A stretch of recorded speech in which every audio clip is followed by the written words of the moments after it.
আসসালামু আলাইকুম রহমতুল্লাহ বারাকাতুহু। শিয়ালের স্বাধীনভাবে মুরগি শিকার করার অধিকার থাকতে হবে, চোরের স্বাধীনভাবে চুরি করার অধিকার থাকতে হবে, শয়তানের স্বাধীনভাবে শয়তানি করার অধিকার থাকতে হবে। এই ধরনের যুক্তি যদি দেখানো হয় তাহলে আপনাদের উত্তর কি হতে পারে? আপনারা আপনাদের নিজেদেরকে আগে প্রশ্ন করেন।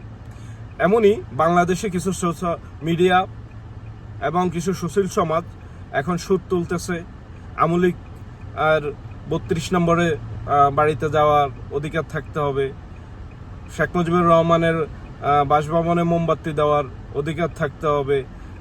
এই ধরনের যুক্তি যারা এস্টাবলিশ করার চেষ্টা করতেছে এদেরকে চিনে রাখেন, এদের বিরুদ্ধে আওয়াজ তোলেন। এরা হচ্ছে যে প্রো আমলিক। কারণ বাংলাদেশের এই আমলিকের এই ধরনের কোনো অধিকার থাকতে পারে না। কারণ তারা শিয়ালের মতো মানুষ হত্যা করবে, আবার সুযোগ পেলে তারা চুরি করে বাংলাদেশের অর্থনীতিকে আবার ভঙ্গুর করে দিবে। তারা শয়তানি করে বাংলাদেশের সামাজিক ইসলামিক মূল্যবোধ রাষ্ট্রীয় সিস্টেমকে ধ্বংস করে দিবে। এই ধরনের যুক্তি যারা দেখাইতে চায় এই সমস্ত মিডিয়া ব্যক্তিদেরকে বর্জন করুন, এদের বিরুদ্ধে আওয়াজ তুলুন। কারণ এই ধরনের মানসিক চিন্তাভাবনায় যারা আছে এরা আসলে মানুষের কাতারে না, এরা বর্তমান ছাত্র সমাজের কাতারে না, এরা হচ্ছে যে ভিতরে আওয়ামী লীগের কাতারে। এখনো শেখ হাসিনা ফালাইছে, কিন্তু এই ধরনের মিডিয়া সুশীল সমাজ এখনো ফালাই নেই। এরা এখন সুশীল সমাজের রূপ ধারণ করে এই সমস্ত বিতর্কিত বিষয়গুলা সমাজে এস্টাবলিশ করার চেষ্টা করবে। তো এই আওয়ামী লীগ বাংলাদেশে একটা নিকৃষ্ট দল। এই দলের কোনো ধরনের স্বাধীনতা থাকতে পারে না, এই দলের কোনো ধরনের মানবিকতা থাকতে পারে না। এই দলকে বাংলাদেশের মানুষ বর্জন করছে, ছাত্র জনতা বর্জন করছে, এরা বর্জনই থাকবে।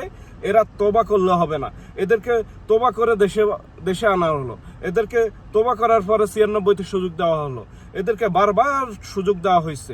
এরা শয়তানে ছিল। ছাত্র জনতা তোমরা যারা জানো না, তোমাদেরকে বলতেছি, এদেরকে শেখ মুজিবুর রহমান বাদশাল কায়েম করে এই দেশটাকে জাহান্নাম যখন বানাই ফেলছে, তার সপরিবারে বাংলাদেশের মানুষ তাকে শেষ করে দিছে। শেষ করে দেওয়ার পরে দুই শয়তান ছিল, শেখ হাসিনা, শেখ রেহানা। সেই দুই শয়তানকে আবার বাংলাদেশের মানুষ যখন তোবা করলো, তখন বাংলাদেশের মানুষ আবার সুযোগ দিল, দেশে আনলো।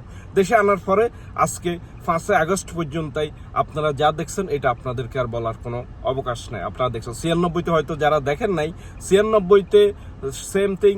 এই দেশের মানুষকে তবজি হাতে নিয়ে বলল যে তার বাবা যে অন্যায় করছে সে আর সেগুলা করবে না, সে জনগণের কাছে ক্ষমা চেয়ে জনগণ তাকে বিশ্বাস করে আবার ভোট দিল। কিন্তু পরিস্থিতি এখন বর্তমানে যা দেখতেছেন তাই ঘটালো।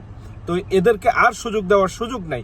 শয়তান, শিয়াল, চোর, এদেরকে বাংলাদেশের মাটিতে এদের কোনো স্বাধীনতা নাই, এদের কোনো অধিকার নাই, এদের কোনো হিউম্যানিটি নেই। কারণ এরা হিউম্যানিটিটাকে ধ্বংস করে দিছে বাংলাদেশের জমিন থেকে। ধন্যবাদ। আসসালামু আলাইকুম।